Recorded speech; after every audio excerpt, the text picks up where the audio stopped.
Once again, my name is Lawrence Etheridge. I am the investigator here for the Grantville Police Department. I'm the guy that comes out, knock on your door, ask you questions, get search warrants, lock you up, go to court. He only took out 17 warrants this morning at 4 o'clock in the morning. Oh, that's fun. Early morning work. Yeah, it doesn't stop. I know sometimes we say in our little city, there's nothing that's going on. Not always the case. It's not how it goes. But, so this is a different note. This is another function that the chief wants to happen here, and that is so that we're providing information that you all can use so that people don't have to see us. I mean, basically, that's in a nutshell. I mean, it would be nice if we lived where we don't have to have police interaction, that we're doing what we're supposed to do. But we know that, sometimes that's not the case. We got a PowerPoint presentation. It's not going to be long. We got a couple of videos to watch. Some of the stuff you may know already. You may have seen it elsewhere, but it's basically just to give you a guide of what to recognize and some other information when we go to the next part about sexting. The thing about it is there is no one clear-cut, 100% way to stop the ills of the world. We can hope what we teach at home, but we know that once they get outside of our range, who knows what can happen. And it doesn't matter economics, color, gender. What we're seeing nowadays, it just doesn't matter. So, we're going to talk about physical and health signs of drug abuse. And as we look at, we have some of the characteristics: bloodshot eyes, pupils that are smaller or larger than normal, frequent nosebleeds, changes in appetite or sleep pattern, seizures with no history. So, who in here ever heard of Lil Wayne? You ever notice sometime that if you hadn't, okay, I'm scared if you hadn't, because I don't know where you been. Not that you got to listen to the music with you, But he has a history now as an adult of having seizures. He's been on an airplane a couple of times. He's had seizures. And it's kind of odd when you think about it, because he's been around in the entertainment industry for a number of years. Nothing was wrong. So, as a law enforcement officer, not knowing his medical history under HIPAA, which we couldn't know, kind of leads you to say seizures with no history. So that kind of leads you to believe there might be some illicit drug use. Not saying that it is, but I'm just saying, that can lead you to believe that. And for us in law enforcement, these are clues that we use when we're talking to you. A lot of times when people come up and they wonder why we're engaging in a conversation. But we're looking also for other clues that go along with why we stopped you. And sometimes we just want to say hello. Not often.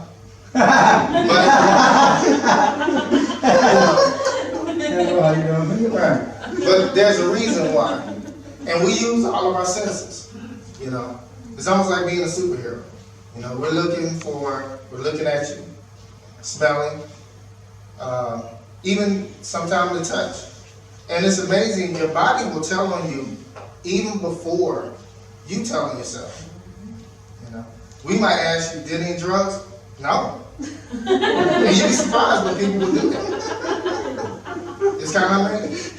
But things like that, bloodshot eyes, goes beyond just alcohol. I know sometimes people believe that just alcohol will give you bloodshot eyes, but that's not always the case. Along with that, when we talk about drug abuse, we're not just talking about illegal drugs, illicit drugs, such as marijuana, cocaine, methamphetamine, heroin, those kind of things. You can also abuse prescription medication. I'm talking about prescribed medication for yourself. It can be abused. So, something that we're seeing even in the city among our youth is that cocktail they call Skittles. Doing Skittles and your cough syrup, and let it go down, and mix it up and you can drink it. Right. So these are all things, and I'm telling you, this is something as a parent, for sure, you need to understand. If you don't know the lingo, you will be lost. Because these kids can talk right in front of you, and you never know. You never know. I'm telling you, don't think, and it goes beyond just teenagers. I mean, you have little kids, they know what's going on. So you have to make sure you're on your game. Because if not, I'm telling you, and it's not about, the peer pressure is so different now. The peer pressure is totally different. I'm probably close to one of the older people in the room. Used to be when, you had to be an athlete. Somebody might find you cute because you're the top athlete. Nowadays, I don't know what the rhyme or reason is. You got a new phone. You got sneakers on. These are all things that, young people are forced in their mindset that they must have to be cool. So you walking around wearing some, I don't know what they call them anymore, just some kicks or whatever, and they're not, Air Jordans and Air Force Ones or whatever, Pumas, they kind of left out. So, just something to think about. Y'all just kidding on that. We continue on with the physical attributes: deterioration of personal grooming, impaired coordination, injuries, accidents, bruises that are unexplained, unusual smells on breath, body, or clothing, shakes, tremors, incoherent, slurred speech. Well, basically, what your children. I mean, you raised them since they were, born in most cases. So these are signs and symptoms that you should be able to pick on. I know I hear that stuff all the time. Oh, boys, they like to, they don't want to wash and stuff like that. I was a boy. I don't know where that come from. So, I mean, maybe I'm special, but I'm sorry, but that was not any attribute that, I grew up around. We had guys, and I'll give you this example. When I worked in juvenile, one thing I learned about our children, a lot of them are not taught proper hygiene. So it's not always just the fact that they're doing this. Sometimes you got to go a little bit further to get the real truth of what's going on, but a lot of times they're not taught anything. So, but it's also a way of probably dealing with, to get the backstory. Like for me, my cousin is a high school basketball coach, and I gave him a bunch of cologne I don't use just to put at the school. So if his players or the kids can come in, they feel a little self-conscious, might not have a good day, they can somewhat kind of mask it. And unfortunately, I've learned that because working with juveniles. They don't, some of them don't have running water. They have to figure it out. So it's a little tough. And so it's not always that it's a sign of drug use, but that is one of the reasons. So if you went from actually having good hygiene to all of a sudden not having good hygiene, that might be where you need to look at it. Any questions? Behavior signs: skipping class, declining grades, loss of interest in activities, hobbies, sports, missing money, valuables, prescription drugs, acting isolated, silent, withdrawn, and clashes with family values and beliefs. I mean, those are telltale signs. Just to give you another example, my experience working with juvenile, I had a kid he was probably about 6'2". He was a heck of a basketball player. Probably would have made D1 basketball if he could just leave the marijuana alone, but he couldn't. And he would tell us, I can't stop. But when I tell you this kid flat out play, just couldn't leave it alone. Went from being a star in middle school to just not barely going to school as he got to high school. So those are some of the signs. Skipping class. Now we know that's almost like a rite of passage for almost everybody that grew up. You skipped something at some point. But if you're skipping all the time, there's a problem. You get up, get dressed like you're going to school, and then you don't show up at school, or you're there at 8 o'clock, but that's it. You might want to look at that. If your child's 14, 15 years old, you have a good rapport with your child, and you talked about what they want to do, whether they want to go to college, and their goals are a certain direction, and then all of a sudden, it's complete 180, where they start shifting glass, grades start going down, total opposite of where their goals, were initially headed. And the missing money, missing valuables, definitely a telltale sign. You know, sometimes even like if you have weapons in the home, you have to be very mindful of that. That's a high dollar item, whether they potted or on the street. So, and trust me, high school students steal guns and they sell them. Demanding more privacy, locking doors. I don't know if y'all had a mom like I did. She didn't lock my door in her house. So, but locking doors, setting changing friends and hangouts. Very important. Very important. Getting into trouble, arguments and fights. Use of incense, perfume, air freshener. Use of eye drops. So those are all telltale signs. Big telltale signs, especially if you're a parent and your child walking around with some eye drops. It's like, what do you mean eye drops? What's going on? But you know, drugs dry your eyes, redness, those kind of things. So the incense, perfume, and air freshener. You know, you have to weigh that out sometimes. You know, but if all of a sudden now they got incense in their room or strong air freshener. They smell like a skunk with cologne on. You Right. know something's up. Exactly. They got a super axe on, you know. So, and getting into trouble, arguments and fights at school, at home, on the way home, you still might want to check. Because sometimes that's the reversal of it. You might have, your child might not want to deal with that. And now you have people picking on them to make them do it. You know, because you have kids who actually, hey man, you need to come, or, you know, to the females, we're going to smoke, we're going to get high, we're going to do this. And they're like, no, I'm not going to do that, man. They get into altercations. We've had that many times as well. So that's a big part of it.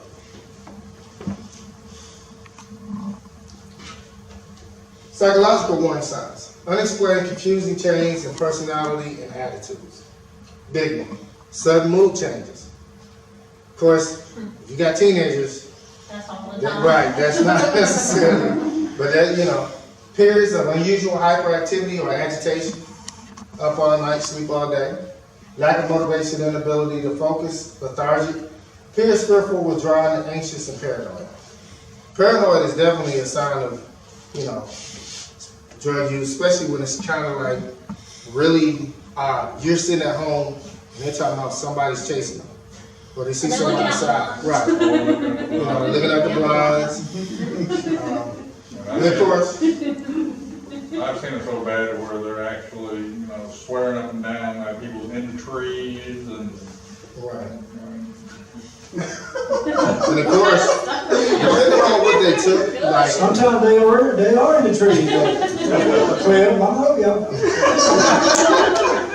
maybe so, maybe in Grantville, I don't know. I remember what kind of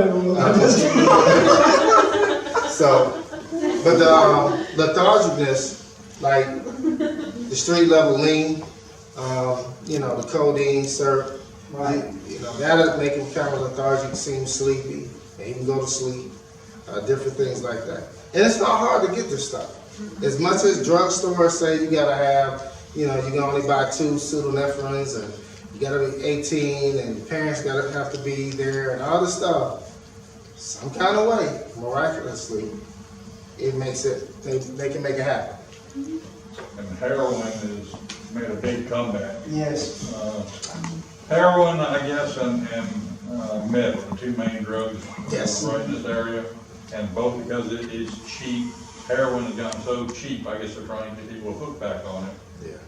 Because, it is just, extremely cheap. And it's being covered up called fentanyl, and them things make it more potent, which causes a lot of overdose. Right. Exactly. Fentanyl's some bad stuff. Exactly. And I would say that, sometimes as a parent, you kind of have to do a home inspection. You have to go through and check everything. Well, see, that's the thing. The obvious stuff is not where you need to look. Right. You have to go almost like checking their shoes, see if they've hollowed out the shoes for notes and holding things. You need to check the vents in your house where they hide things. Check the closet, With the drawers out, the jet, drawers behind it, up under it. It's, The hollowed out box spring mattress. oh yeah, the mattress, the pillows, all those places. And believe me, they're good at it. I'm just saying, how do they think of stuff like that when they can't think? Well, you know, it's about what they find important, you know. It's about what they find important, you know.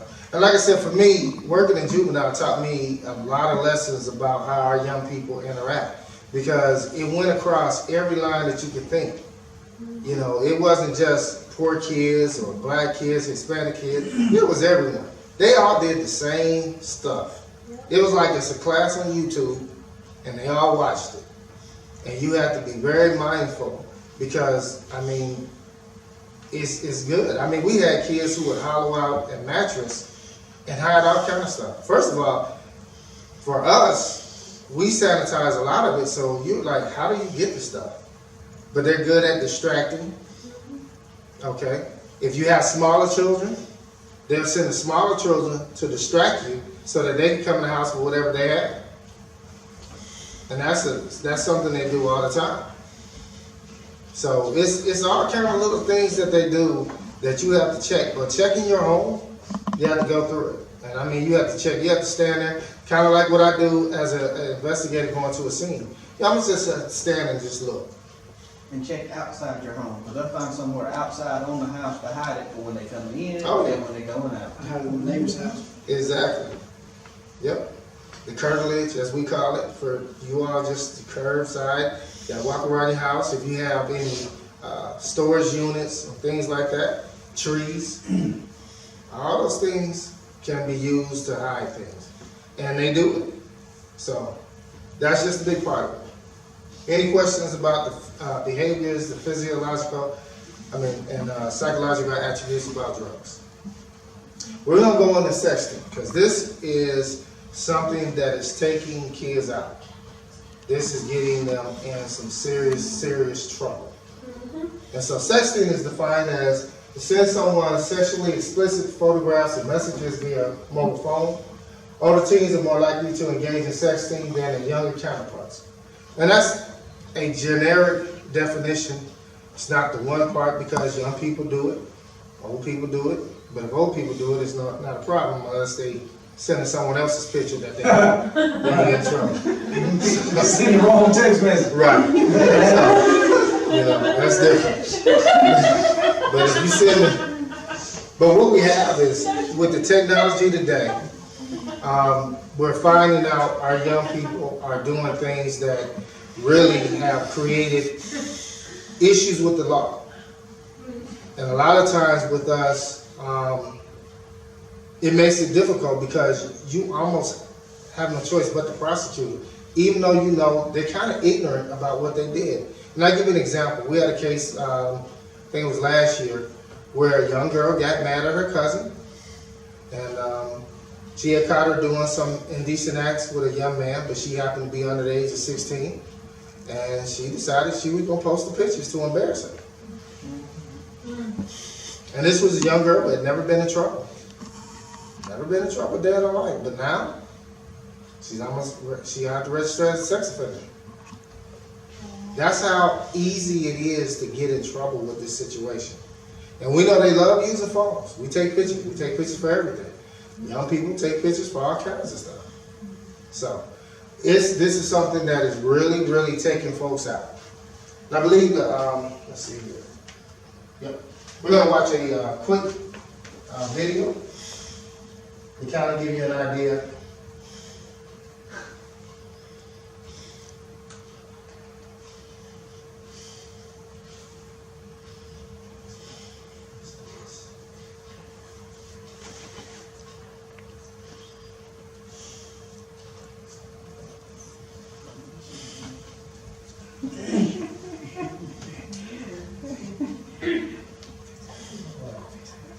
Going to college with a sports scholarship, then joining the military. But 5 months ago, at the start of his senior year, Zach's future took a detour when he began exchanging texts with a schoolmate, a 14-year-old freshman girl.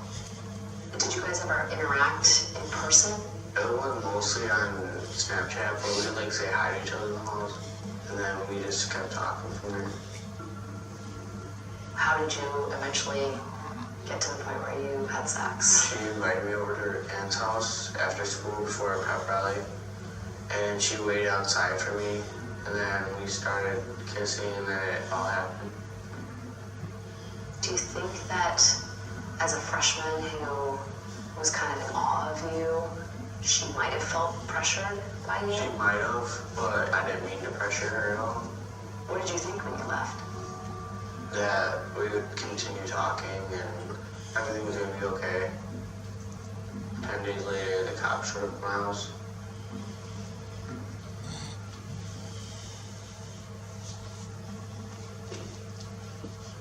Grab away there.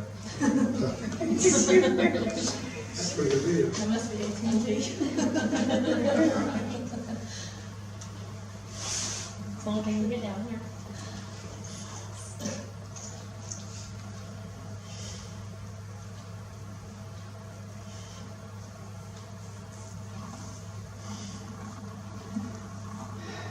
Apologize. That must be Comcast. They're on U-Link. Yeah, long new link. So what have you been charged with? Second-degree sexual assault of a child. And when you heard that, how did you feel? My heart dropped. I still think that this is all just a nightmare. When police came knocking, Zach was home alone and waived his right to an attorney. An officer questioned him for 10 minutes before booking him into Milwaukee's county jail, where Zach was finally allowed to call his mother, Carrie. Tell me about how you found out about the incident. My husband and I were coming back from a baseball game, and I got the phone call, and he just said, "Mom, can you come to the police department? I'm in trouble." A detective pulled us into his office and told us what Zach was being accused of and arrested for. I immediately started crying. I broke down. How much prison or jail time is he facing? Potentially. It could be up to 40 years in prison and lifetime registry on the sex offender list. Never in my wildest dreams did I think this would ever happen to one of my kids.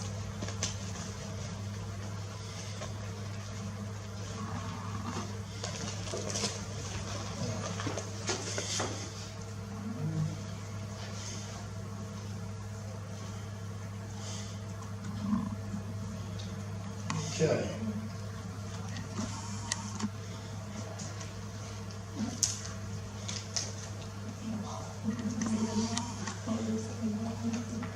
All right, so as we can see, that's in a different jurisdiction, but of course the same thing can happen here.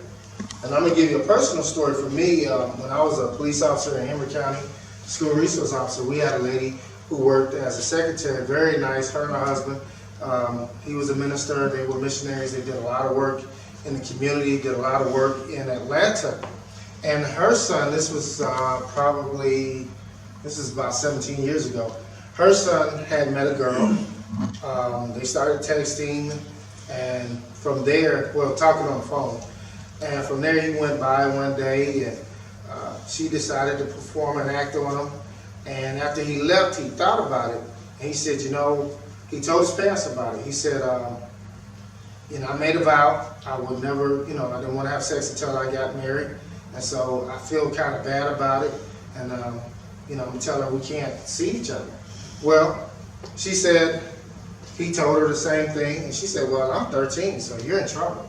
I'm going to tell my parents. And she did. They went to the police department. And of course, the law does not care if you don't know. If he's under the age of 16, doesn't care. So the police came and got him because he was 17. In the state of Georgia, when you're 17, you're considered an adult. Brought him in, went through the whole spiel. Hey, you're going to go to prison. This stuff going to happen to you. You're white, male, prison. It's going to be tough for you. Went home, wrote a letter, went out back, committed suicide. Wow. So for me, this is kind of personal.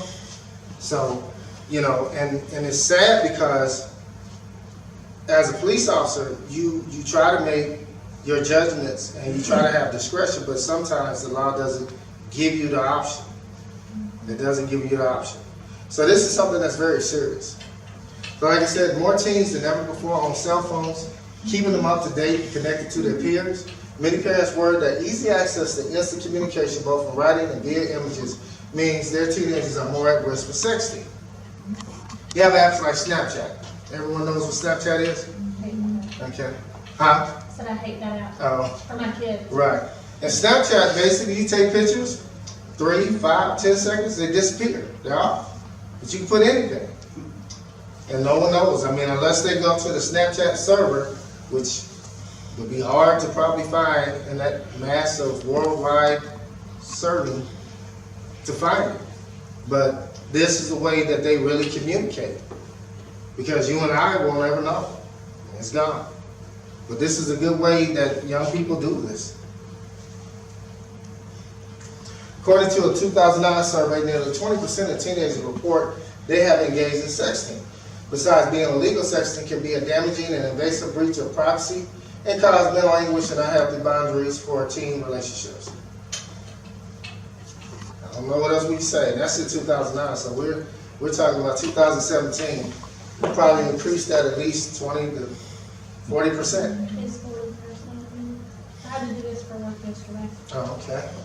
So I should get you to come up here and not chill. But that's what we're talking about. And think about the mental anguish. You know, when you're a young person, we're all going through puberty. We're all wishing we either have more muscles or certain issues. I don't know about the other side. I won't speak for the mouth. But you know, and so you're always self-conscious. And then when someone pays attention to you, and you're thinking, hey, okay, especially if they're older. And it goes the same for males. I don't know if, you know, ladies don't understand it, but the same thing. If a senior girl talks to you in the ninth grade, you're like, woo. I'm a man. Right. You know? And you feel good, but it could be a trick. And you embarrass yourself, and I've seen it happen, you know. But this is what we're dealing with, you know. The mental anguish is tough. Child pornography is the visual representation of minors under the age of 18 engaged in sexual activity, or the visual representation of minors engaging in lewd or erotic behavior designed to arouse the viewer's sexual interest. And that's basically what this is. You're under the age of 16, you send an actual image of your body to someone. It's actually child pornography. Even if you said, as the person, the juvenile, sent it willingly, because you don't have the right to do so. And that's the difficulty. I have a phone. It's mine. This is mine. I can do what I want, right? But the law doesn't distinguish that. And so it's very important to understand that. You have older people. You know, we all know about Facebook and Instagram. And if you leave it open, you get all these people.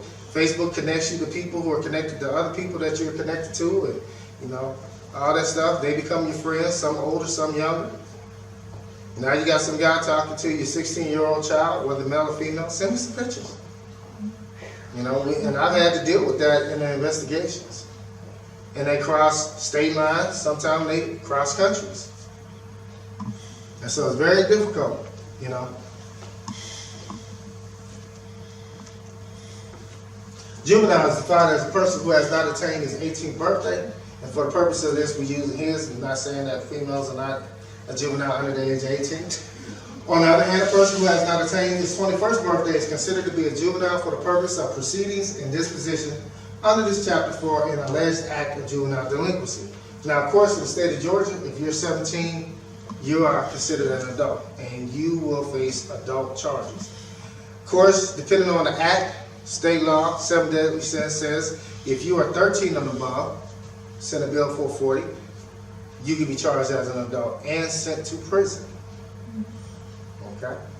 So, and aggravated child molestation is one of those charges. So.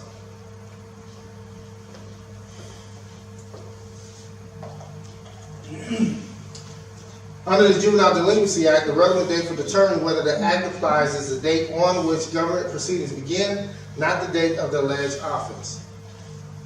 Okay? So basically, when it happens, it's not as, may have a direct correlation to how you get charged. Of course, for us, if the jurisdiction, if the incident occurs when a person is 16 and now they're 21, we actually have to go back to juvenile to deal with it, because that's the jurisdiction that the crime was allegedly committed under, or delinquent act. That's what it would be called. But you still could be charged. The district attorney can upgrade it and charge you as an adult.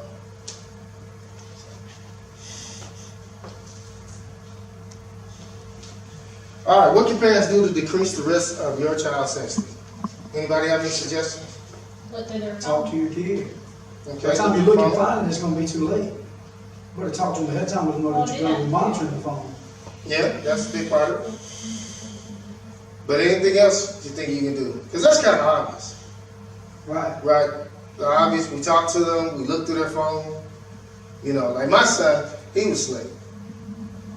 Yes, ma'am. I don't know if they still do it, but when I was a kid, my mom actually could look at some of the pictures I used to send through Verizon, Mm-hmm. and actually go online and could see what we were sending back. Check your text message record and they can see what was being sent.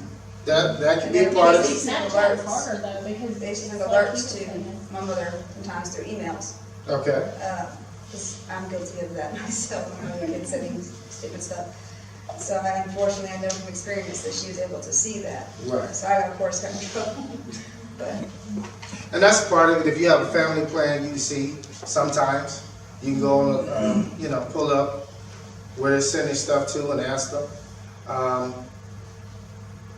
I'm not really sure of all the different ways, because nowadays, like I said, with Snapchat and even with Instagram, there are so many ways that you can slide and move, maneuver, and get around sending pictures. Yeah, because a lot of kids make up fake profiles and stuff and hide it from their parents. Exactly. They understand the technology better than we do. Yeah, Right. Right, because they're growing, they're coming up with it. You know, we're trying to catch up. I give you another one that's really going to get folks, because you can video chat. You really don't have to send a picture, Right. and that is just, to me, right there, just, you know, blows everything out of the water. A lot of time, and That's it. as soon as you hit the end button, it's over. And no one knows. You go in the bathroom, take a shower. And have a whole show. My kids take her. Had the whole show FaceTime, right? Yeah. That's why Lexi don't take her stuff when they're in the shower. And that's, you know, that's the big part of it. And then the new iOS really messes everybody up, because it does what's called a true screen capture, meaning you can record every bit of it, and it doesn't show the other person that it's being recorded. Right. Right. Oh, wow. Yeah. I seen that today when I meant to flip my screen around and Jennifer was talking. We took a lot of photos, but you can also live record. Right. So you can be recording the whole thing, the other person not even be aware of it. Exactly.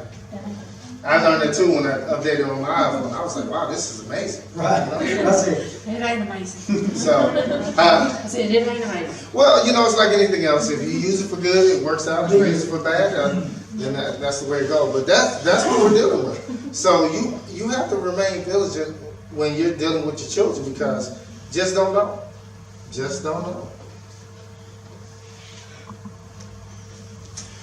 Sexting, which, you know, and these are things that sounds good in theory.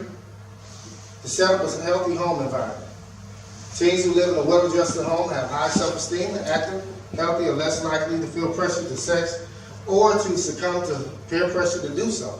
A healthy home also establishes good relationships between parents, children, opening doors for communication.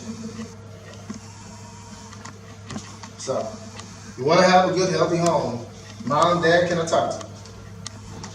Of course, being in law enforcement, I've seen where parents lock the door when the children go outside so they can get some rest. So, Oh, yeah. and it's tough. I'm here, talk to me. You know, I can't lie to your parents if you tell me something. But, you know. Same thing as in school, so we do that at school. Right. And at school, I tell you, I mean, for us in law enforcement, you see so much that come out of school. You know, I've seen cases where by the time the teachers or the administrators get it, the videoed act has gone through the entire school. So, you know, you're trying to backtrack, delete this, and you run it through. You can't even do your job because you're constantly telling kids, let me see your phone, delete it. Of course, if you watch it, it's almost like watching child pornography, right? Yeah. So you run it's a very thin line that you're dealing with.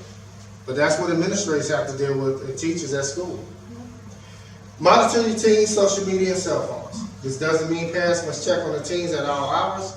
Instead, random phone checks and access to a teen's social media account or occasional inspections are usually enough to make teens nervous about getting caught with any explicit images on their devices. Now, you know, a side note, it's funny to me sometimes because, you know, you watch TV and you look at how people talk about between marriages, how you find who your spouse is and all that, but they can't find the children. I often wonder about that, you know. So you have to be just as aggressive in that way to make sure that you're seeing what they're doing. One of the features I like on the iPhone is you can actually send your location to someone so they know where you are, which I think is a great tool. Because if you're going out, and I guess because of what I do for a living and how long I've done it, I think it's something that should be used because if something happens, at least we have a location that we can backtrack from. Right. You know, and I know a lot of times people go, oh, you know, you're too much in my business. Yeah, that might be true. But when something happens to you, you'd want me to find you, wouldn't you? One of the problems with that is there's actually an app that will let you manipulate the GPS data and say you're somewhere you're not. Well, that's true. That's true. Right. Only you would think about that, Noah. That's true. But, you know, there are certain things for us in law enforcement, certain things that we'll go through. Like if I get a phone and I'm looking for someone, or if I need to know your movements, I can go certain places and see if you deleted it or not. Okay. So I just that's, find my iPhone, and I just log on my kid's iPhone. and that's another one. And you can go into privacy settings and go into location search and go down and find a location. It'd give you the last 10 or 15 Right. locations that person has visited and the time and hours they spent there. Exactly. If they have location services Right. on. But you don't Right. tell them, right, I mean, that's exactly right. Right. But you don't tell them you can find that, you just Right. look. So you can literally really be found with a cell phone, and you can literally hide if you don't want to be found with a cell phone. So, you know, but it works. But you know, with our teens, we need to make sure we're trying to keep up. Sexting. Explain the consequences of sexting. Paint a vivid picture about what happens to teens who send explicit photos of minors, including jail time. Use recent news stories of perpetrators in your state to illustrate the situation. Having clear, real, and shocking consequences of mine can discourage many teens from even participating. That's what I normally did with mine. I just tell them how horrible life is in jail, which it is. What would happen? Also the fact that when you get out, you have to register as a sex offender. And it's open to everyone. All they gotta do is pull up your name, sex offender. Lives here. The other part of it about it is, you know, you explain to them, in order to move, you have to ask the sheriff where you live, can I move? And you have to literally, I have to ask the sheriff where you want to go, can I come here? And if they don't want to take you, they don't have to. Yeah. And then when they came out with the last sex offender where you can register, where you can live, it became extremely restrictive, which a lot of people fought because you couldn't move around pools. So even if you try to stay in an extended stay, what do they have? All of them have a pool. So you can't stay there. And so what they were saying was it's almost making a colony of sex offenders, which you really can't do by the constitutional rights of a person. But that's what you have. And the other part about it is sex offenders, if you just go on there and you see people, you're like, oh my God, they're disgusting, right? But look at this boy who was in high school. She was cute. He went to talk to her. Yeah, that law is so vague, so broad, Right. covers so many areas that it's hard to distinguish what is what if you don't know the Isn't it facts. just to tell you what they were, Yeah, yes, it does. on the register, because there's one that was in my neighborhood, but I can't, it doesn't say what he was. Charged with, well, it depends on what the DOC put, but I mean, you can say, let's take statutory rape, right? And you're a 30-year-old. Okay, so you've been on it for 10, 15 years, right? But the actual crime was you were a senior in high school and she was a 9th grader, and y'all dated. Yeah, but it doesn't even say what he was. Right. But what I'm saying is, yeah, you're right. We want to know, but then would it make you feel any different? Well, I mean, I know of a case where a guy was, got arrested for indecent exposure for peeing out his back door and is now on sex offender. Exactly. Right. Oh, wow. Wow. Yeah. I mean, these give me an example. Right, you get caught crossing the lines with your wife in your vehicle on the side of the road, you're getting a sexual offender charge if you're not careful. Yeah, well, I mean, it can happen. The crazy part about it is like Wait kidnapping. till you get home? Nope. If you get charged with kidnapping, it's under sex offender. And the reason why is kidnapping is a component of actual rape because you taking someone against their will. And you have to register as a sex offender, even though that might be the only thing that you got charged with. So you have to be, you know, these are things that you have to tell your children. You know, my sons are older and I explain to them, if you go out and decide you want to go hang out at the club and you meet a girl and she's been drinking, leave her alone. Do not make the mistake. Because son, there's nothing I can do for you. I mean, I love you, I pray for you, but I mean, I don't know what else to tell you. I've told you that's not what you should do. And you watch, and I watch you look at the news and you see this over and over again. I'm like, geez, at what point don't you get it? You know, it doesn't take, you know, and that's not against anyone. You know, that's not against about a young lady who says, you know, this is not what I wanted. You know, because you have to Or protect not yourself. remembering that they said they did. Right. But regardless of what the case is, if she wakes up tomorrow and say, hey, I thought it was your friend and not you. You know, whatever the case may be, you done dug a hole for yourself, and it's one that you're probably not going to get out of. So the best thing to do is just leave them alone, and that's something that you have to talk to your children about. You have to just constantly tell them, let it go. And it goes for females too. I mean, because a lot of times people think that it's just one-sided. No, it's not. You have older young ladies talking to younger males, and the same thing applies. The same, and it's happening. You know, just like in the last couple of months, we've seen a rash of teachers all throughout the United States, you know, and these young folks sending pictures, sexting, you know, almost grooming them in. And then next thing you know, the young kid emotionally can't handle what's going on, you know, and now he told someone, and now you got a whole, you know, I mean, and it affects everyone, you know. So, set limits on social media use. Many families have situations at times of the day where cell phones are banned, such as at dinner. Keeping teens off the phone for all hours is another good way to limit online chat sessions and so forth. Another option is to keep phone chargers in the parents' room so the teen cannot access them once in bed. So, and we all know we laugh and joke when we down to 2%. We like, you got a charger? Anybody got a charger? You know, we charging you. Nowadays, people will charge in your own house. They just come in, they visit it, and they stick it in your socket like, hey, I'll pay the electricity. We had somebody unplug the speakers at church Sunday morning to plug in a phone charger. Yeah. Don't they do that every Sunday though? Not every Sunday. I mean, that's how crazy it is. You gotta have a phone charged up. But that's what we're dealing with now. You don't want to start a fight with your child to take a phone charger. Like, man, I got charged. It's a charger. I did that the That's right. My kids fuss because they feel like their iPad is more important than my phone. No, bro. Yeah, but that's enough. This is a good way. Set limits on it. You know, put it down. You can be talking to your children now, like me, mine are older. You're talking to them, they start doing stuff. So what I normally do is when they ask for money, I just take my phone, start doing stuff. Dad, I'm talking. No. But set limits. I mean, and stay with them. Be consistent, because if not, you know. Educate teens on what to do. Not only is creating a sexually explicit photo and sending it considering sexting, but so is simply forwarding such an image. even asking for sexually explicit photos of another is part of the overall problem.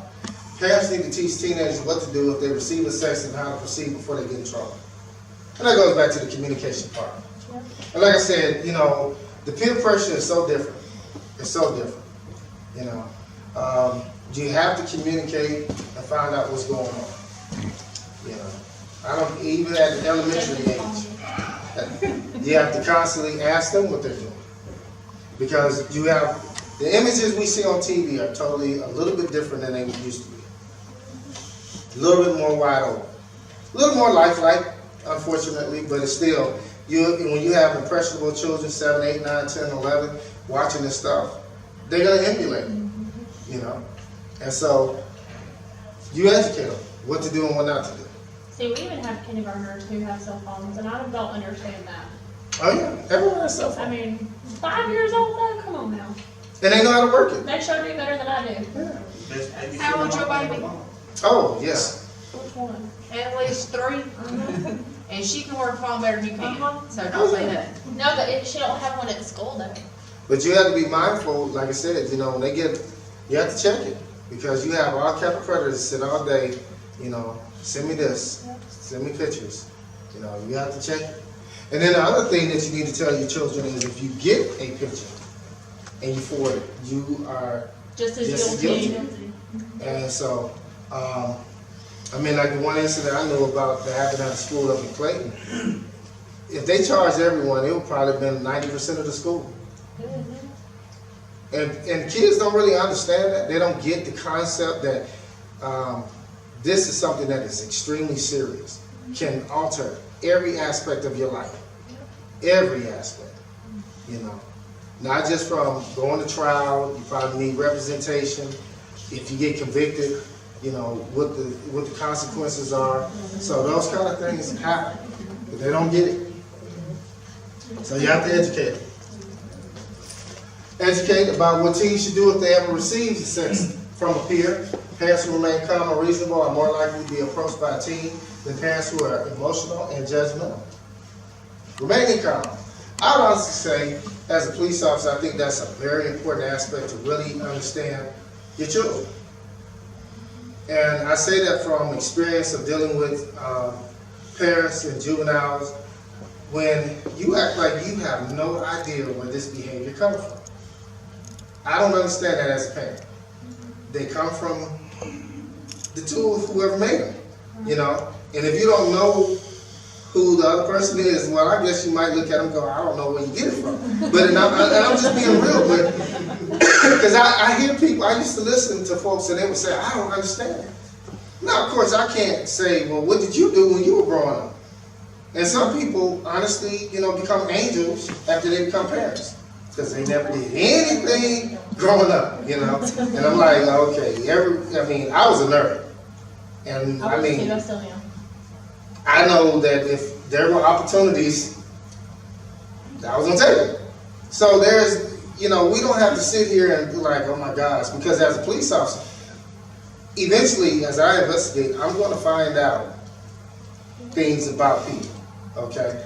And it helps. Sometimes it helps when we go talk to the district attorney and say, okay, here's the issue. You know, the child doesn't really have any guidance. The juvenile is kind of just out there by themselves. So, you know, you don't want a kid who can be saved just thrown away. And then you have something that's predatory. And you're like, well, you need to get them some help because in a minute, when they get to be an adult, it's going to be a problem. And you can see those things. So, you know, with these things, you have to remain calm, talk to them, find out what's going on. You know, that part is very important. You know, parents who do all these steps will create an open and communicative environment where teens are educated, aware, and confident enough to resist the thrill or the pressure to engage in sexting. Like most things in life, parents can only build a solid foundation for what their teens, to do, but with wisdom, compassion, teens are more likely to make the right choices when it comes to sexting. And it really takes all of us. It really does. It takes all of us as a community to make sure that that's not the case. You know, Some you just don't, but you still have to give them what they need to be successful. And for us, in the day of technology where everything is like really fast, you know, you can YouTube it, you can Instagram it, Facebook it, Pinterest. All of our children are doing what they should be, holding them to a standard. And it gets your educational level, it really matters about the age, okay? Depending on where you are, like in Georgia, you're 17, you're considered an adult. So you're in high school, like I was 17 as a senior. If I decided like a freshman and she's 14, it'd be a problem. Her parents say, hey, you know, you shouldn't have done it. I'm going to the police.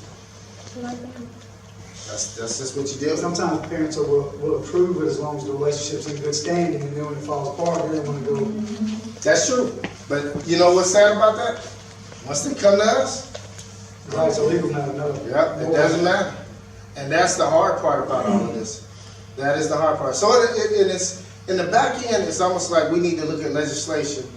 But the hard part about it is you can't make a legislation for every total situation. And unfortunately, when things happen to good kids, you have to go back and try to fight to change it to make it better for the next one who may make the same mistake. But unfortunately, that's what we're dealing with. But this is something that is, I mean, it's unfortunately, it's taking our children out. It really is. And I only see it really getting worse, you know, because of just the simple fact that it's available. It's open. And there's no way that you can really stop it unless you just, hey, come in, give me your phone. You know? And, you know, that's it for the night.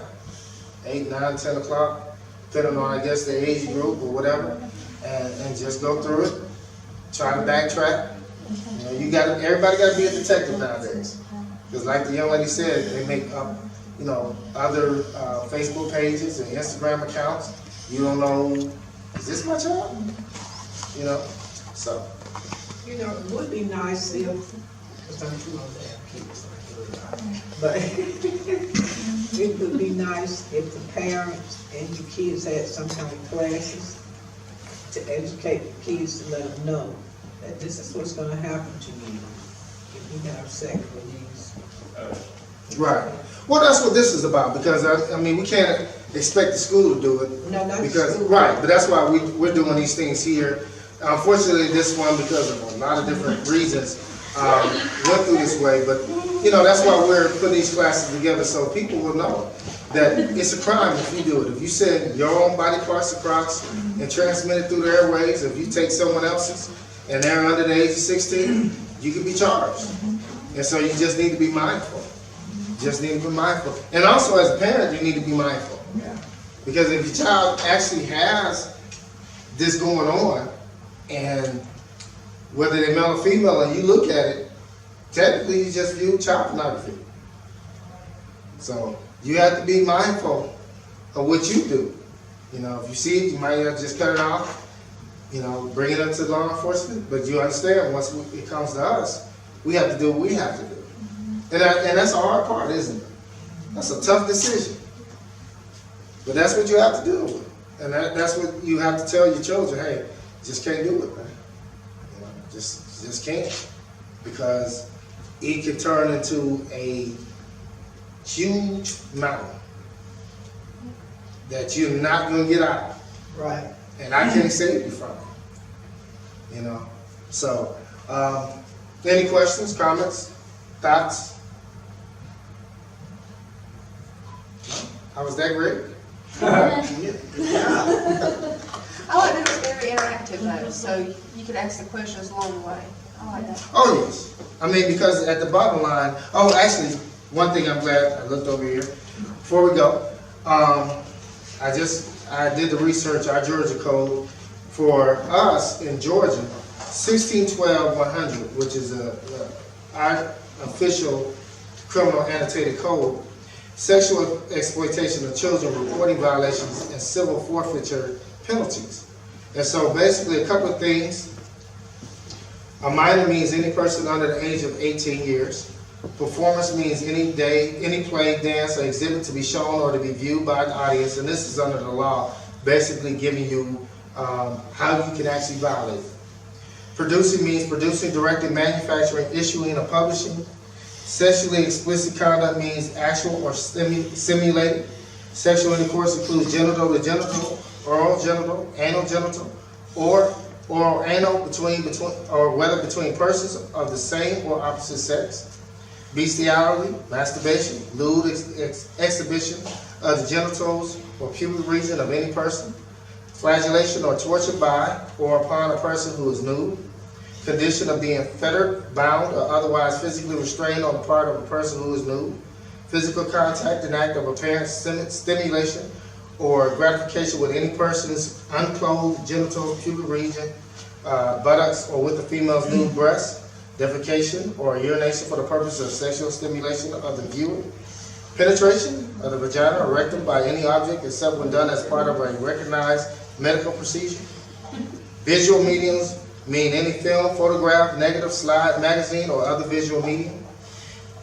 And under 1612-100B1, it is unlawful for any person knowingly to employ, use, persuade, induce, entice, or coerce any minor to engage in or assist any other person to engage in any sexually explicit conduct for the purpose of producing any visual medium depicting such conduct. And of course, this is a law that's 3 pages long when I print it out. So in other words, don't do it. Don't do it. Don't photograph it. Just don't do it. But you know, we definitely need to have a conversation with our children. Right. And at home, you know, as for me and as an officer, I talk to young people all the time to explain to them how their behavior, when I see certain things, based on my training, experience, and education, I'm like, you need to stop. Because at some point, you're going to cross that line, and there's nothing that you can do that changes it. You know, and it's sad because we know that they make choices not based on need, that's I want to. And that I want to will sometimes cost them their future. So, but it's very serious. This is something, like I said, is extremely, extremely serious. And you know, if it comes to my desk, I'm going to do the best of my ability to do my job the way I was trained. I turn every stone to get to the truth. If the truth clears you, great. If the truth says I have to take out 17 charges, well, that's what the truth says. And it can happen. Because every time you either take a picture and send it, that could be a count.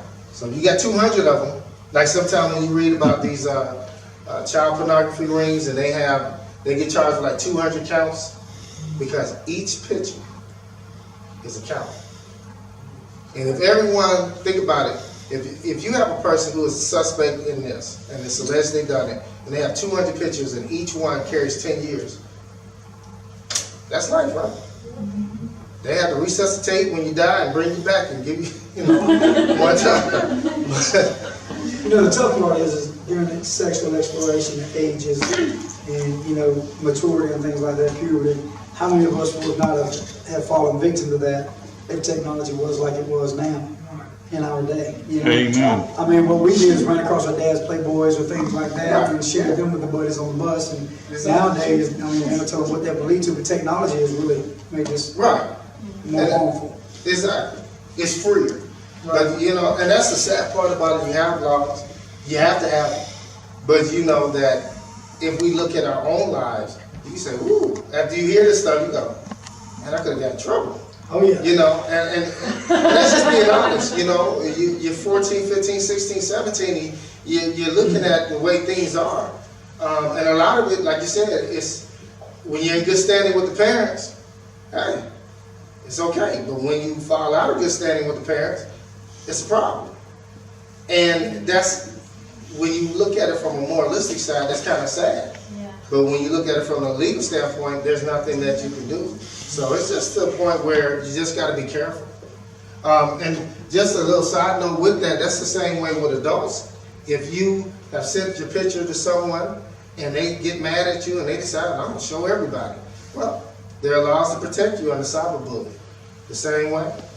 Because, I mean, I don't understand that whole thought process either, but you have people that do that, you know. I mean, I guess we had one, what's the Kardashians, what's my man, Rob or something? He got mad at his girlfriend, he sent pictures out of her, you know. Of course, she was a stripper, so I mean, it wasn't like, but still, it was against her will. So he could have they could have charged him. And those are the things that you have. So we also have, you know, adults that engage in it, but it's a different way. It's not about the age group, it's about, did I give you permission? Right. And so that's something that you have to be mindful as well. You know, when you do certain things and someone violates your trust. So, but there are laws on the books, like I said, cyberbullying, that you can't do that. You know, you can't just, it's my picture, I can do what I want with it. No, that's not how it works, you know. Because it's someone else's body, you can't just put it out there against their will. So, and I think they call it revenge porn. You know, and that happens. It happens a lot, you know. So, you just have to be mindful. It's almost like you can't trust anyone. You know? And that's sad, but that's the world we live in. That's the world we live in. You know, cameras are always watching. Whatever you do, somebody sees it. And nowadays, instead of reporting it, we just take pictures. We hold it. And we got a problem, so. But once again, any comments, questions, anything? So, all right. Good class. LT? Yeah, I'm good. Okay. I wish there was a lot of parents here to do that. Well, you know, we're actually here in Grantville starting to use technology a little bit more.